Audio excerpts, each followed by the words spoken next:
Quando eu falo de oração, vai ser um ato de gratidão, vai ser um ato de louvor, um ato de adoração, de confissão, de intercessão a Deus. Aí eu olho para o livro de Salmo e começo a entender algumas coisas. Começo a entender esse livro de Salmo que foi escrito em formas de compilações, em formas de poesias, que vão ser escritos em momentos diferentes, que vão ser escritos na sua grande maioria por Davi, que vai ser escrito também por outros autores como Moisés, Asaf, Emã, os filhos de Corã, Salomão, Herã, Jedutum, e muitos outros que são de fontes desconhecidas. Por exemplo, quando olhamos do Salmo 120 ao 134, são salmos das peregrinações, que são conhecidos como salmos dos cânticos dos degraus, ou cânticos da subida, o período em que a nação de Israel vai ser retirada dos 70 anos do cativo, que estavam como prisioneiros. Só que interessante, quando muitas vezes a gente vai olhar para os livros de Salmos, que vai ser composto, como nós falamos, por alguns autores diferentes. O livro de Salmos, eles vão ser compostos, por momentos diferentes, na vida de autores diferentes. Quando eu olho para Salmos, eu vejo Salmos que são escritos, que vão falar de vitórias. Mas eu também vou olhar para o livro de Salmos, e vou ver livros de Salmos, salmistas que vão escrever Salmos, falando de momentos de derrota.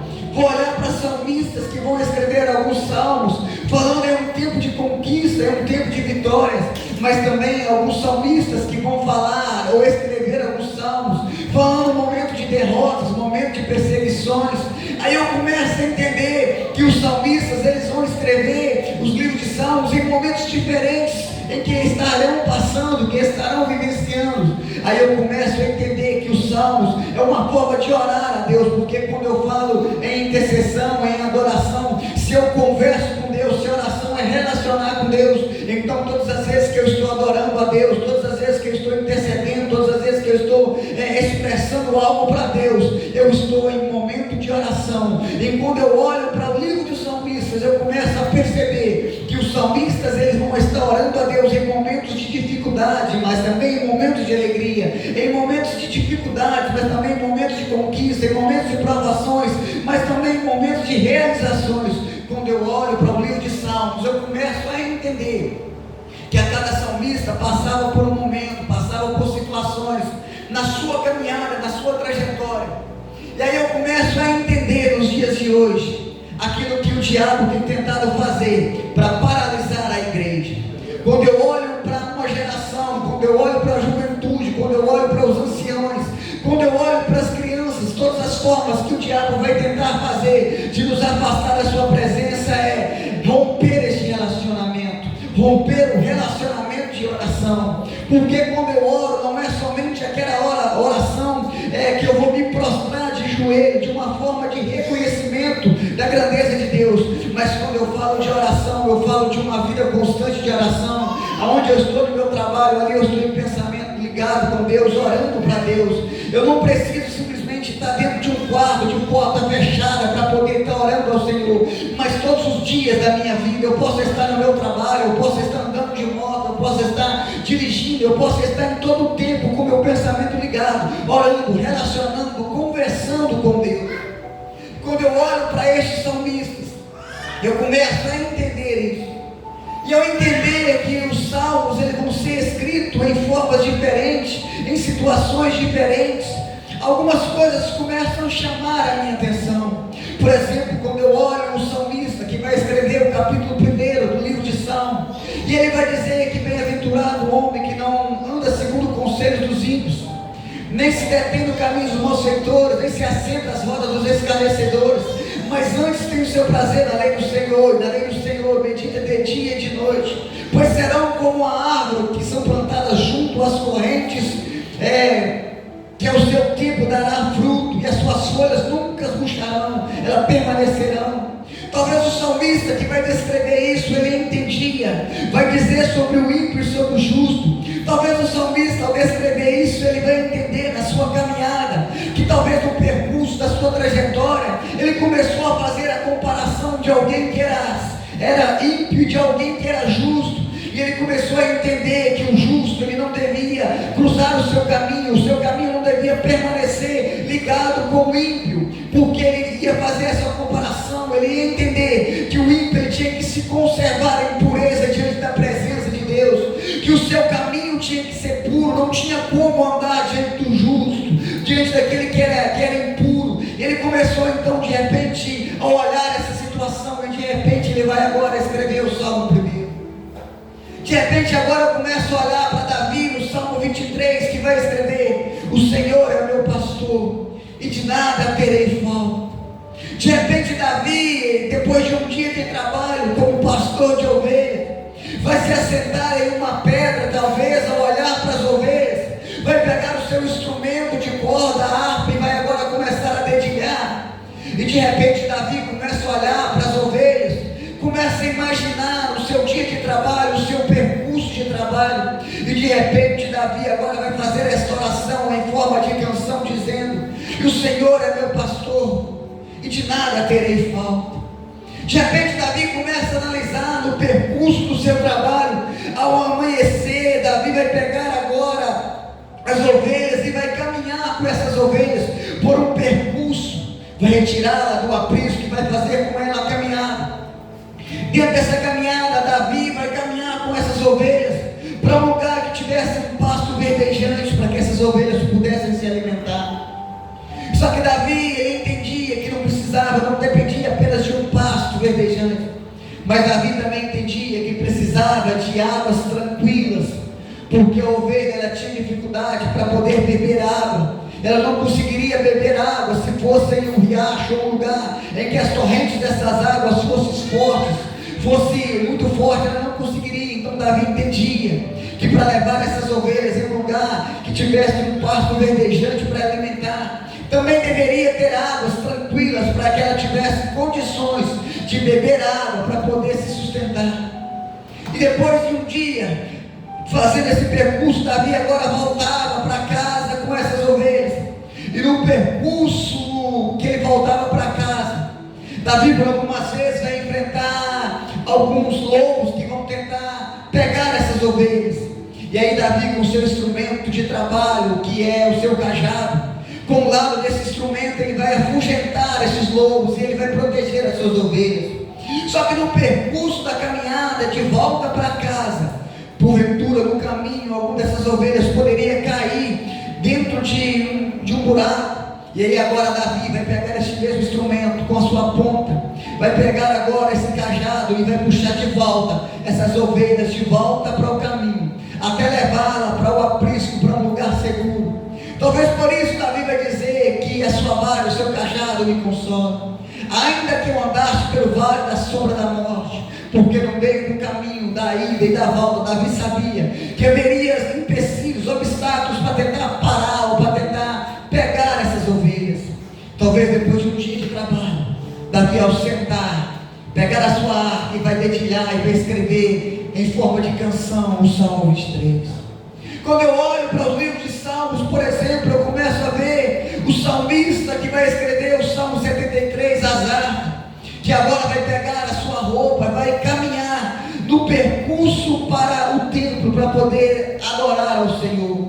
Só que Asaf agora, ao caminhar para o templo, e nesse percurso que ele vai caminhar para o templo, ele vai, a Bíblia vai dizer no Salmo 73, que ele, ao caminhar para o templo, o seu olhar agora vai começar a olhar para a circunstância, o seu olhar agora vai começar a olhar para os ímpios, o olhar de Asaf agora vai começar a voltar para os ímpios que estavam prosperando, para os ímpios que na vida dele parece que é tudo fácil, parece que é tudo tranquilo, que parece que dá tudo certo na vida do ímpio. E agora Asaf, no percurso da caminhada, ele estava indo para o templo, ele tira o olhar do templo e começa a olhar para a direita, para a esquerda, começa a olhar para os ímpios, começa a olhar para a vida das pessoas. E se não bastasse isso, Asaf agora vai começar a se comparar no percurso para o templo. Asaf tira o seu olhar do templo e começa a olhar para a circunstância. Parece que na minha vida e na sua vida não é diferente. No percurso da caminhada, da promessa de Deus, que um dia Deus ele virou e falou que ele iria fazer na sua família, que um dia Deus virou para você e falou: eu vou fazer no meio dos teus filhos, eu vou fazer na sua vida, eu vou fazer na vida dos teus pais, na vida do seu esposo, na vida da sua esposa. na vida do seu ministério, na sua saúde, nos teus sonhos, nos teus projetos. Só que parece que nesta caminhada chamada vida, no percurso da vida, nos dias a dias, nós agora começamos a caminhar debaixo de uma promessa. Só que nós agora tiramos o olhar da promessa. A promessa continua no mesmo lugar, porque aquele que prometeu não foi pastor, não foi pregador, não foi cantor, mas foi Deus que fez a promessa. E quando Ele faz a promessa, Ele não volta atrás dessa promessa. Só que no percurso da caminhada, dos dias, as lutas, as adversidades, parece que Deus se esqueceu de você, parece que Deus se esqueceu da promessa, parece que tudo dá certo na vida das pessoas, parece que o casamento do vizinho vai bem, parece que na empresa as pessoas vão prosperando, e só na sua vida que parece que nada dá certo. Só que no meio dessa caminhada, no meio desse percurso, nós tiramos o olhar da promessa e começamos a olhar para a adversidade, começamos a olhar para a dificuldade, começamos a olhar para a vida das pessoas que estão acontecendo, para as pessoas que estão prosperando, e na nossa vida que está tudo paralisado, na nossa vida que nada acontece, e nós tiramos o olhar da promessa. Só que ao tirar o olhar da promessa, nós focamos o olhar na adversidade, no olhar da luta, começamos a olhar para as coisas, e isso vai gerando um desânimo, uma tristeza, uma angústia dentro da nossa alma, e de repente nós queremos parar, ao ponto de nós começarmos a questionar a Deus, ao ponto de nós começarmos a indagarmos a Deus. Não foi diferente na vida de Asaf. Eu estou falando de alguém que foi separado para um ministério, para aquele que iria ser o tangedor, para aquele que seria o responsável para ministrar no templo, para atrair a glória e a presença de Deus. Só que agora, no percurso para o templo, as adversidades começam a saltar os teus olhos, ao ponto dele começar a questionar. De repente questionar porque gastou a vida toda na presença. Questionar, será que de fato vale a pena servir a esse Deus? Questionar, será que de repente vale de fato estar aqui todos os dias? Estar aqui todos os dias, todos os domingos, trabalho de zero, querer crescer, e parece que Deus ele se esqueceu, parece que Deus ele não vê. Está aqui em cima pastoreando e olha para dentro da minha casa, os problemas estão ali dentro, as enfermidades, as lutas, as adversidades. Só que agora Asaf vai dizer que quando ele entrou dentro do santuário, ele se atirou para o fim deles. Asaf entendeu que por mais que houvesse lutas, por mais que houvesse adversidades, por mais que houvesse dificuldades, é dentro do templo que ele tinha cura, é dentro do templo que ele tinha renovo. Eu não sei de que maneira você entrou aqui nessa noite, eu não sei o que tem afligido a tua alma, eu não sei aquilo que está entristecendo o teu coração, eu não sei aquilo que tem te oprimido. Talvez você chegou aqui passando por adversidade, passando por dificuldade, talvez você até sorri, talvez até sobe em cima de um altar, canta, ministra, prega, mas dentro do teu quarto, Deus ele te sonda e ele conhece, ele sabe as tuas dificuldades, ele sabe as tuas necessidades, mas ele te trouxe aqui na noite desse dia para te dizer, é dentro do santuário que a presença dele vai vir, porque é dentro do santuário de Deus que tem cura, é dentro do santuário de Deus que tem renovo, é dentro do santuário de Deus que tem a manifestação dele, e onde há a manifestação dele, algo diferente tem que acontecer nas nossas vidas.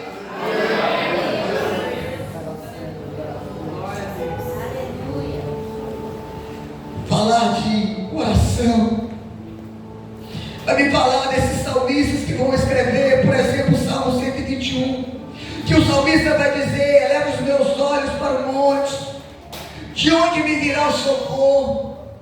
Quando olho para esses salmistas que vai escrever o Salmo 121, que está dentro daquelas compilações de salmos, que vai dizer os salmos dos degraus, que vai dizer de uma nação que estava durante muitos anos como escravo e agora está voltando, e ao voltar agora para casa, o medo toma conta do seu coração, o medo de ser de novo escravo, de serem perseguidos, e no caminho de volta para casa eles vão começar a olhar para as montanhas, e ao olhar para os montes, de repente eles vão lembrar o seu coração as vezes que Deus ele vai manifestar na nação de Israel, quando Deus vai falar com Moisés, Deus ele manifestava nos montes, e de repente, em meio ao medo, em meio à insegurança, o salmista vai olhar para aquele monte, vai lembrar da manifestação da presença de Deus, e de repente, por alguns segundos, ele vai fazer essa oração dizendo assim: de onde vai vir o meu socorro? Aí ele vai entender que o socorro dele não estava no monte, mas o socorro dele estava naquele que fez o monte, que era o autor da vida. Deus está dizendo para alguém aqui nessa noite: o teu socorro não está nas pessoas, o teu socorro não está nos homens, mas o teu socorro está no Criador, está naquele que criou os céus e a terra, e ele não dorme, ele não fecha os olhos, ele não esqueceu de você, ele continua de olhos vendo você, ele continua de mãos estendidas, de ouvidos abertos para poder te socorrer, mas você precisa entender na noite desse dia que o instrumento que me faz entender isso é a oração. E agora eu chego no Salmo 30 que nós lemos. E ao ler esse Salmo 30, que é conhecido por muitos, eu começo a entender algumas coisas. Quando eu olho para este texto, para este contexto que Davi vai escrever no capítulo 30, versículo 5, vai ser uma retratação daquilo que Davi havia feito, daquilo que Davi havia determinado no seu coração. Porque em 2 Samuel, capítulo 24, Deus vai pedir para Davi enumerar o povo. Davi agora vai fazer o censo da nação, e vai ser contado 800 mil homens de guerra. Só que agora em 1 Crônica, no capítulo 21, a Bíblia vai dizer que Davi, sendo tentado por Satanás, ele vai fazer o censo da nação, vai mandar contar de novo a nação. E agora uma nação que tinha 800 mil homens de guerra, vai ter 1.100.000 homens que puxava a espada em Israel, e mais 470 mil homens em Judá. Só que aí, por causa dessa atitude de Davi, a Bíblia vai dizer que Deus ele vai se irar contra Davi, ao ponto de deixá-lo enfermo. E Davi agora começa a se prostrar diante de Deus, para pedir perdão, se arrepender daquilo que ele fez. Porque Davi, quando ele vai fazer a contagem do censo, quando Deus fala para Davi, Davi conta, faz a contagem do censo da nação de Israel. Davi vai contar e tinha 800 mil. Só que agora Davi, dentro da situação que ele estava enfrentando, vai fazer a contagem por dar ouvido a Satanás. E depois de fazer essa contagem, quando você começa a analisar com os olhos humanos, tinha 800 mil, e agora vai ter 1.100.000 em Israel, 470 em Judá. O número tinha aumentado. Quando Davi vai fazer essa contagem sem ser debaixo da ordem de Deus, Davi estava dizendo que a confiança dele não estava mais em Deus. Aquele homem que fez o censo, a contagem debaixo da direção de Deus, e tinha apenas 800 mil, era alguém que confiava em Deus. Mas agora que ele vai desejar no seu coração fazer essa contagem, Davi estava dizendo assim, ele não estava mais confiando no Deus de Israel, mas estava confiando na sua força humana, na sua capacidade humana, no seu exército. E por causa disso, a ira de Deus veio sobre Davi, ao ponto que Davi agora vai reconhecer o seu estado, ao ponto que Davi agora vai reconhecer essa situação, e ao ponto que Davi agora se arrepende, até que Deus agora vai se retirar a sua ira e a sua mão de sobre Davi. E quando Deus retira isso, Davi agora vai escrever o Salmo 30, e no versículo 5, parte B, ele vai falar algo que nós pregamos, que nós vivenciamos, que nós escutamos, que ele vai dizer assim: ao anoitecer pode vir um choro, mas a alegria vem pela manhã. Davi agora, com uma forma de gratidão, com uma ação de graça, por causa da libertação da morte que Deus havia sentenciado a vida dele, mas agora por causa da misericórdia de Deus, Davi vai escrever este salmo. E ao falar sobre essa parte B, ao falar sobre este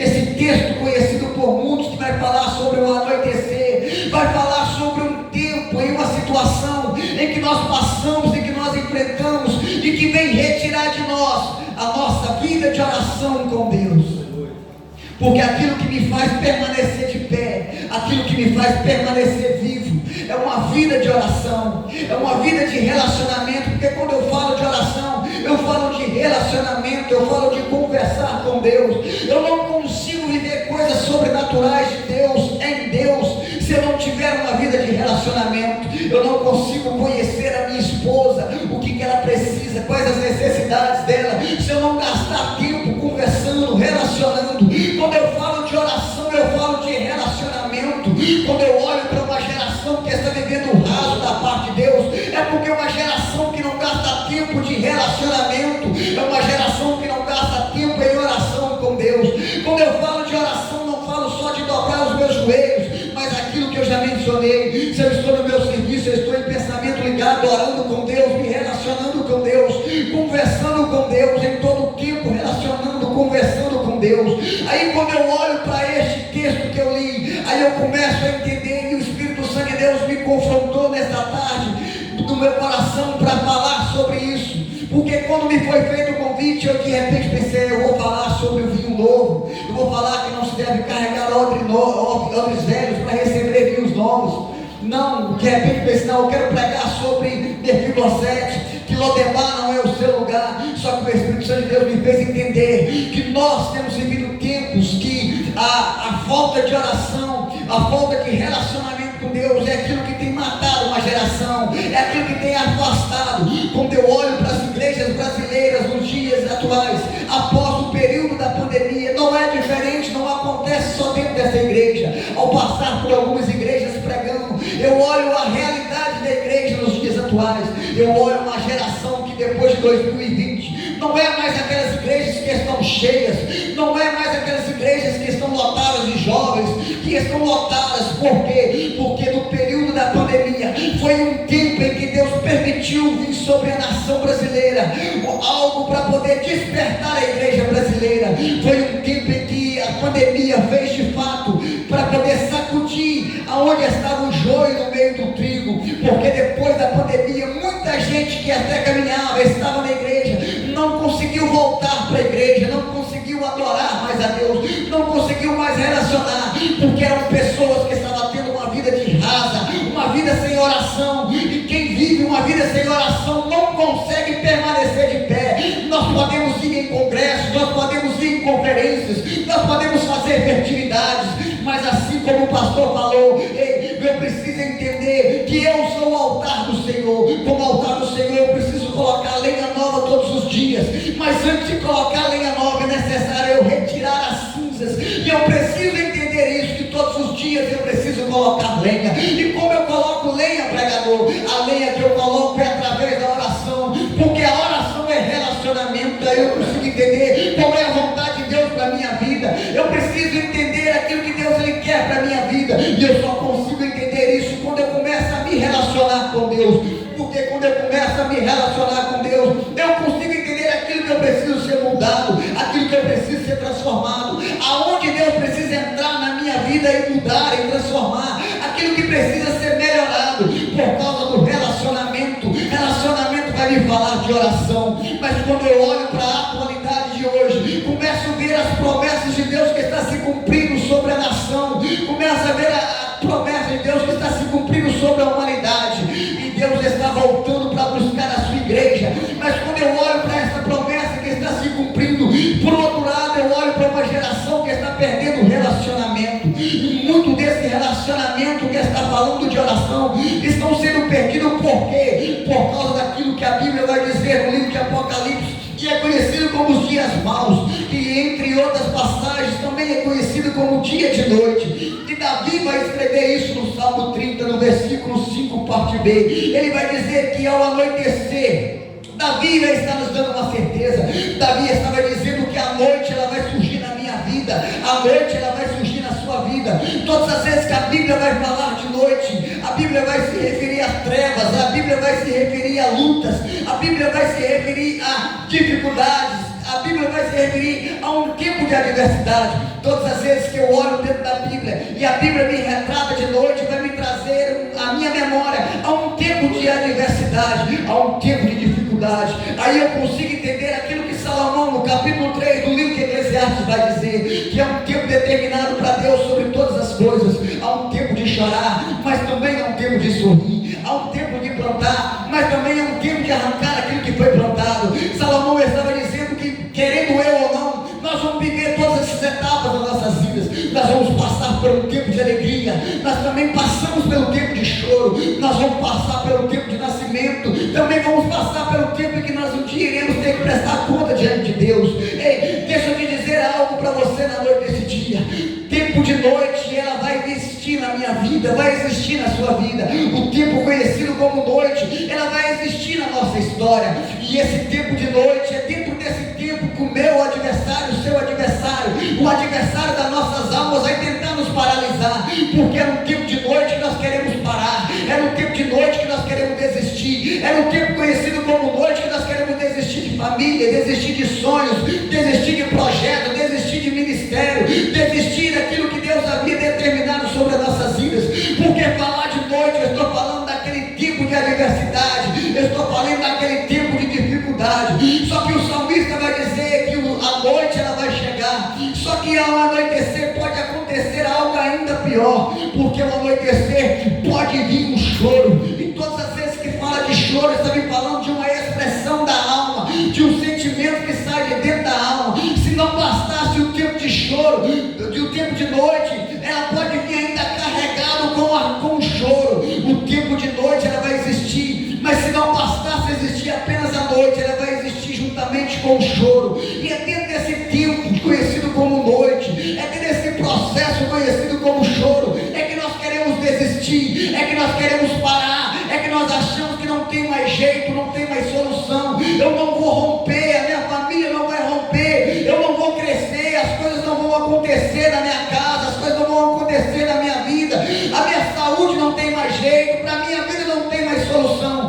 Por quê? Porque é dentro do tempo do conhecido como noite, é dentro do tempo do processo conhecido como choro, que esses processos fazem tentar tirar de nós a única ferramenta que nós temos para nos permanecermos firmes e fortalecidos na presença de Deus, que é a oração, que é o relacionamento. Porque dentro do tempo do choro, tempo de adversidade, nós perdemos a força, ao ponto de muitas vezes nós queremos nem querer mais orarmos, porque nós não conseguimos mais acreditarmos muitas vezes nesse Deus. Talvez passamos situações tão difíceis que às vezes nós queremos questionar a Deus, é o ponto de deixar de acreditar em algumas promessas. Quem aqui nunca passou por um tempo conhecido como o tempo de luta? Eu vivenciei isso há 2 anos e 5 meses atrás. E é dentro desse tempo que eu pensei em parar, pensei em desistir da promessa de Deus. Foi dentro do tempo do luto que eu pensei: se Deus acabou, gastei a minha juventude, a minha adolescência, a minha juventude à toa, para agora o Senhor tirar de mim aquilo que eu mais amava, que era minha mãe. Foi dentro do tempo de luto, conhecido na minha vida como tempo de noite, tempo de choro, que eu comecei a querer desistir dos meus sonhos, comecei a querer desistir do meu chamado, querer desistir do meu projeto, porque foi dentro desse tempo que por muitas vezes eu não tinha força para orar, não tinha força para relacionar com Deus. Só que interessante que a Bíblia, quando fala que Adão e Eva, quando pecam, Deus ele vai vir no mesmo lugar, na mesma hora, para poder relacionar com Adão, para conversar. E Adão que saiu do lugar. Aí o interessante é que dentro do meu tempo de choro, dentro do meu tempo de noite, Deus ele não deixa de ir para relacionar comigo. Deus ele não deixa de vir para conversar comigo. O problema é que dentro da luta, dentro da noite, a gente não consegue enxergar a mão de Deus.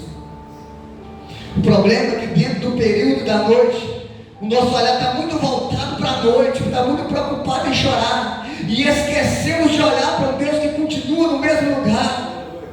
O problema é que no meio do caminho, da caminhada para o tempo, o azar, ele começou a olhar para as pessoas, tirou o seu olhar de Deus. Deus continuava no mesmo lugar, mas o olhar de Azar já não estava no mesmo lugar. O problema é que quando nós passamos do nosso tempo de choro, o nosso tempo de noite, nós não conseguimos enxergar a mão de Deus, e enxergar, nós já não temos mais força para orar, já não temos mais força para acreditar, porque o tempo de noite, o tempo de choro vai tentar fazer para que eu e você percamos o nosso relacionamento com Deus. Só que Asaf vai dizer, só que Davi vai dizer, a noite ela vai vir. Junto com a noite, pode até vir o choro, mas a certeza é que a noite, ela nunca conseguiu reter o amanhecer de um novo dia sobre a sua história. Davi estava dizendo, posso até estar passando pelo tempo de choro, mas o amanhã está vindo aí. O amanhã está vindo aí. E Davi que disse ao anoitecer, pode vir o choro, agora ele vai ter uma certeza. E o amanhecer ele vai vir, só que ele não vai vir sozinho. Ao amanhecer, ele está dizendo que uma certeza está vindo sobre a minha vida e sobre a sua vida. Ao amanhecer ele está dizendo assim, ei, o amanhã vem sobre a sua história, mas ela não vem sozinha. O amanhã vem e vem trazendo alegria sobre a tua história. O amanhã vem, mas ele não vem sozinho, não vem vazio. O amanhã vem e vem trazendo a alegria de Deus sobre a tua casa. O amanhã de Deus já está chegando sobre a tua história, e ela não vai vir sozinho, não vai vir apenas uma manhã, por ser uma manhã, mas vai marcar a tua casa, vai marcar a tua vida, porque esse amanhã vai chegar trazendo a alegria de Deus. E como assim, pregador? A minha Bíblia, a tua Bíblia vai dizer que diante da tristeza, até a alegria, diante da tristeza, a alegria não tem que saltar. Diante da alegria, a tristeza salta de alegria. Deus está dizendo que o choro pode até estar durando uma noite, pode até estar te fazendo chorar, mas está vindo uma alegria sobre a tua vida aí ao amanhecer, e essa tristeza ela vai ter que saltar de alegria diante da presença de Deus.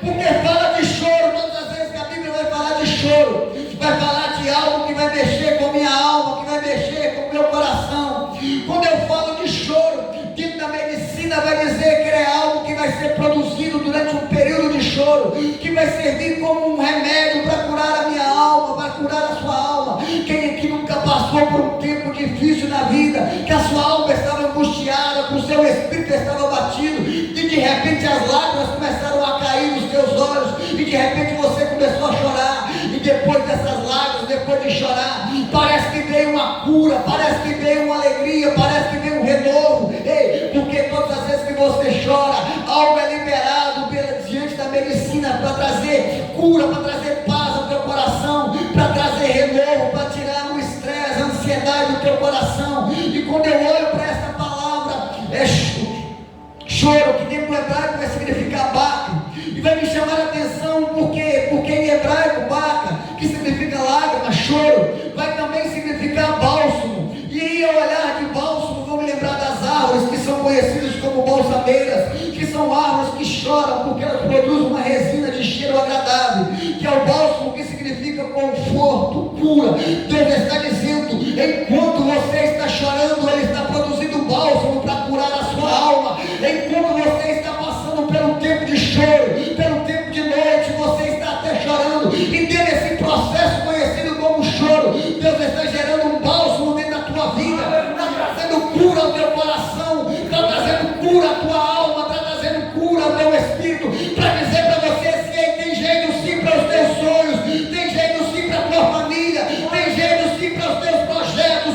Não deixa que a noite afaste o relacionamento de Deus da sua vida, da tua casa, dos teus processos. Não deixa que o tempo conhecido como noite impeça você de ter um relacionamento com Deus. Não deixa que o tempo conhecido como noite, choro, te afasta do altar de oração, do altar de vida de oração a Deus. Deixar de acreditar na promessa de Deus, de acreditar naquilo que Deus um dia falou que iria cumprir na tua história. Não deixa que o choro mate o seu relacionamento com Deus. Não deixa que o choro te sufoque ao ponto de você não conseguir enxergar que um amanhã está surgindo na tua história. Mas eu só consigo enxergar em um tempo de choro, em um tempo de noite, eu só consigo enxergar a possibilidade de um amanhã, quando eu tenho uma vida de relacionamento com Deus. Porque quando fala de choro de noite, quem aqui nunca teve a experiência de repente ao anoitecer, subir a um monte, de repente começar a olhar, ver as estrelas, ver até a lua, mas conseguimos ver no máximo até isso, porque a nossa visão ela é limitada com a noite. Ao anoitecer, a nossa visão não consegue enxergar lugares mais altos. Ao anoitecer, nós não conseguimos enxergar além daquilo que a noite nos permite ver. Mas quando vai amanhecendo, quando o dia vai surgindo, aquilo que eu só conseguia ver, que era a estrela, de repente os meus olhos começam a enxergar mais longe. De repente os meus olhos começam a enxergar os montes. De repente o meu olhar começa a enxergar as montanhas. De repente os meus olhar começam a enxergar as outras montanhas mais atrás. Entenda que o tempo de choro ele vai vir na minha história, ele vai vir na sua história, mas que durante o tempo de choro não perca o seu relacionamento com Deus. Durante o tempo de choro não perca a sua vida de oração, porque é dentro do tempo de choro, é dentro do tempo conhecido como noite nas nossas vidas, é que por muitas vezes paramos, frustramos, decepcionamos, porque é dentro da noite que o adversário da nossa alma quer tentar nos parar, quer tentar nos paralisar, quer tentar nos matar.